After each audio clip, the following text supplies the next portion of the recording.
Hello traders, as you have seen, we have booked almost 18k profit in today's trade. Let me decode the trade for you, how we have executed and what was our plan. You can see here today market opened a very good gap down. After gap down, it came to our key level. From here, we got a rejection. Now we waited for lower lows to form.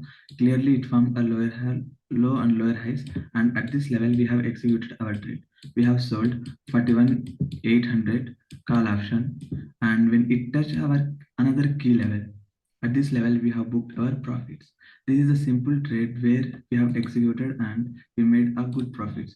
You can see here we got another opportunity also after breakdown to this level, and after breakdown to this lower high scenario also we got another trade, but unfortunately we were not at the system. We missed this opportunity. This is the decoding of our today's trade. I hope you like the video. Please share with your friends and family and subscribe to our channel. Thank you.